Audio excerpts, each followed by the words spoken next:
حضرت حاجی امداد اللہ مہاجر مکی رحمہ اللہ کے کمرے میں جو چند قیمتی اور انمول باتیں لکھی ہوئی تھی، ان میں سے دوسری بات یہ ہے، وہاں لکھا ہوا تھا وَاعْمَلْ لِآخِرَتِكَ بِقَدْرِ لِقَائِكَ فِيهَا، کہ آخرت کے لیے اتنی محنت کرو کہ جتنا تم نے وہاں رہنا ہے۔ بہت قیمتی بات ہے کہ آخرت کے لیے اتنی محنت کرو کہ جتنا تمہیں وہاں رہنا ہے۔ اب آخرت میں انسان نے کتنا رہنا ہے، وہاں کی زندگی کتنی ہوگی۔ آخرت کی زندگی وہ کوئی معمولی مدت کے لیے نہیں ہوگی، بلکہ آخرت کی زندگی کے لیے تو کوئی مدت نہیں ہوگی، بلکہ وہ تو ہمیشہ ہمیشہ کی زندگی ہوگی۔ امام غزالی رحمہ اللہ نے ایک اچھے انداز کے ساتھ بات سمجھائی ہے۔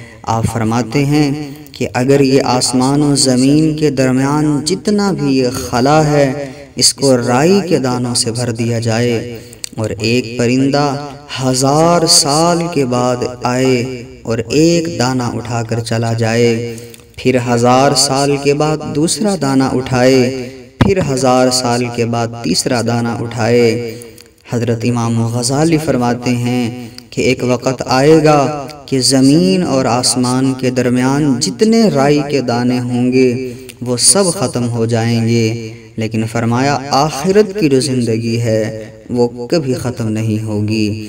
تو اب ہم خود سوچیں کہ جب ہم نے اتنا آخرت کے اندر رہنا ہے کہ وہ ہمیشہ ہمیشہ کا ہمارا ٹھکانہ ہوگا، تو اس لیے ہمیں چاہیے ہم آخرت کے لیے تیاری کرنے والے بن جائیں۔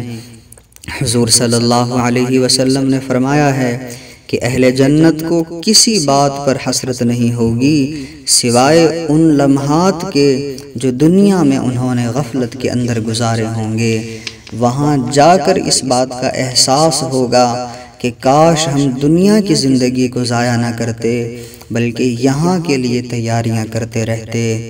ایک حدیث پاک کے اندر آتا ہے کہ انسان جب نیک اعمال کرتا ہے تو فرشتے اس کے لیے جنت کے اندر محل بنانا شروع کر دیتے ہیں، لیکن پھر ایک وقت آتا ہے کہ وہ فرشتے کام کرتے کرتے رک جاتے ہیں۔ دوسرے فرشتے ان سے پوچھتے ہیں کہ تم نے یہ کام کیوں روک دیا ہے؟ تو وہ فرشتے کہتے ہیں کہ ہمارے پاس تو خام مال ختم ہو گیا ہے، یعنی وہ میٹیریل ختم ہو چکا ہے کہ جس کے ساتھ ہم یہ محل بنا رہے ہیں۔ چونکہ یہ بندہ پہلے دنیا میں عبادت کر رہا تھا تو اس کا محل بن رہا تھا، جب اس نے عبادت ختم کر دی تو وہ محل بننا بند ہو گیا۔ اس کا مطلب یہ ہے کہ انسان دنیا کے اندر جو نیک اعمال کرتا ہے اس کے بدلے اللہ رب العزت آخرت میں اس کی جنت بنا رہے ہوتے ہیں۔ تو انسان کو چاہیے کہ وہ خوب نیک اعمال کرے، بھاگ بھاگ کر دوڑ دوڑ کر نیکی کا کام کیا کرے، اور نیکی کے کاموں میں اپنے وجود کو تھکایا کرے، تھک تھک کر نیکی کیا کرے، تاکہ اللہ رب العزت اس کی آخرت کو اچھا بنا دے۔ لیکن افسوس سے کہنا پڑتا ہے آج دنیا کے اندر ایسے بہت کم لوگ ہیں کہ جو آخرت کے لیے تیاری کر رہے ہوں۔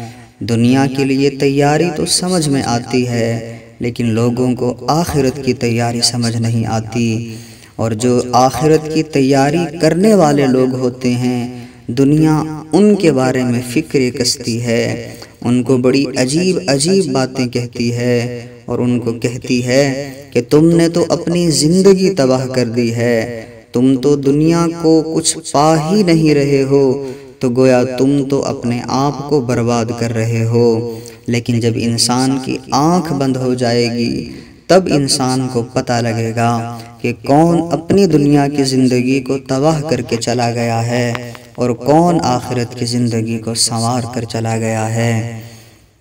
کتابوں کے اندر ایک واقعہ لکھا ہوا ہے جو بات کو سمجھانے کے لیے بہت اچھا ہے، کہ ایک ملک تھا جس میں کچھ جزیرے تھے، ایک جزیرے پر آبادی تھی اور دوسرے جزیرے پر سکول تھا۔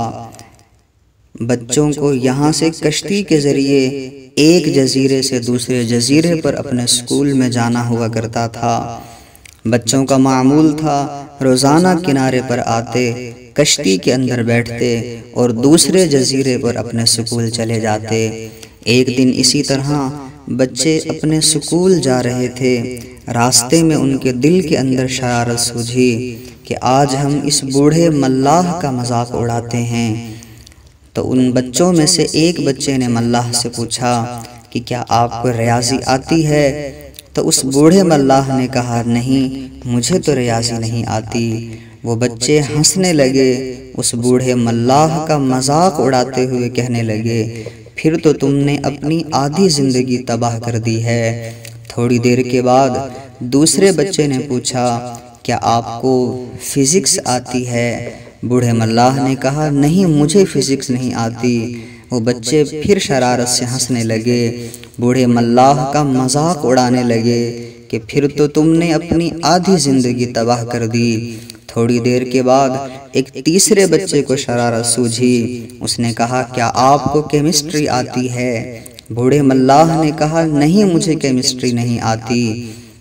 انہوں نے پھر بوڑھے کا مذاق اڑایا، ہنسنا شروع کر دیا کہ پھر تو تم نے اپنی آدھی زندگی تباہ کر دی۔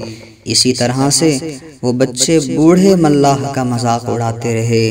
اللہ کی قدرت، کچھ دیر کے بعد سمندر میں موسم تبدیل ہو گیا، بادل آ گئے، ہوا چلنے لگی اور سمندر کے اندر لہروں نے چلنا شروع کر دیا اور کشتی ہچکولے کھانے لگی۔ اب ملاح کی باری تھی۔ اس ملاح نے اب بچوں سے پوچھا بچوں کیا تم لوگوں کو تیرنا آتا ہے؟ بچوں نے کہا نہیں، ہمیں تو تیرنا نہیں آتا۔ اب ملاح نے کہا پھر تو تم نے اپنی ساری زندگی تباہ کر لی ہے۔ جی ہاں، اسی طرح سے ہوتا ہے۔ جب کل قیامت کے دن اللہ رب العزت کی عدالت لگے گی، لوگ وہاں پر حاضر ہوں گے۔ کچھ لوگ ایسے ہوں گے کہ جو محض دنیا کی خاطر محنت کر کے چلے گئے، اور کچھ لوگ ایسے ہوں گے کہ جو آخرت کی تیاری کر کے اللہ رب العزت کے پاس پہنچے ہوں گے۔ اب ان دنیا والوں کو پتہ چلے گا کہ دنیا میں تو ہم ان آخرت کی تیاری کرنے والوں کا مذاق اڑایا کرتے تھے کہ تم نے تو اپنی آدھی زندگی تباہ کر دی، لیکن حقیقت یہ ہے کہ زندگی تو ہم اپنی تباہ کر کے آئے ہیں اور اپنی ساری ہی زندگی کو تباہ کر بیٹھے ہیں۔ اس لیے ہمیں چاہیے کہ ہم دنیا کے بجائے آخرت کی تیاری کرنے والے بن جائیں، کیونکہ آخرت میں ہم نے ہمیشہ ہمیشہ کے لیے رہنا ہے۔ اگر ہم اپنے اکابرین کی زندگیوں کا مطالعہ کریں، بندہ حیران ہو جاتا ہے کہ وہ آخرت کی کتنی تیاری کرنے والے ہوا کرتے تھے۔ جب وہ رات کو سونے کے لیے بستر پر لیٹا کرتے تھے تو تھکے ہوئے اونٹ کی طرح گھسٹ گھسٹ کر چل رہے ہوتے تھے، یعنی عبادت کر کر کے اپنے وجود کو اتنا تھکا چکے ہوتے تھے، اس حالت میں پھر اپنے بستر کی طرف جایا کرتے تھے۔ ایک بزرگ تھے جن کا نام حضرت کرز رحمہ اللہ تھا، ان کے حالات زندگی میں لکھا ہے کہ وہ 70 سال کی عمر میں بھی روزانہ 70 طواف کیا کرتے تھے۔ ہم ذرا اندازہ تو لگائیں کہ 70 طواف کا مطلب یہ ہے کہ ایک طواف کے 7 چکر ہوتے ہیں، تو 70 طواف کے کل 490 چکر ہوئے، اور پھر ہر طواف کے بعد 2 نفل بھی ادا کرنے ہوتے ہیں، تو 70 طواف کے 140 رکعت نفل ہو گئے۔ اندازہ لگائیں، ایک 70 سال کا بوڑھا ہے، وہ روزانہ 70 طواف بھی کرتا ہے اور 140 رکعت نفل بھی پڑھتا ہے۔ آخرت کے لیے یہ لوگ تیاری کرنے والے تھے۔ قریب کے زمانے میں ایک بزرگ گزرے ہیں، حضرت مولانا حسین علی واں بچھرا والے۔ آخری عمر میں ان کی یہ حالت ہو چکی تھی کہ جب کوئی شخص ان کو ملنے جایا کرتا تھا تو وہ حال احوال پوچھنے کے بعد کہا کرتے تھے کہ اچھا اب آپ نے بھی آخرت کی تیاری کرنی ہوگی اور مجھے بھی آخرت کی تیاری کرنے ہیں، اچھا اب ہم پھر ملیں گے، اور سلام کہہ کر چلے جاتے تھے۔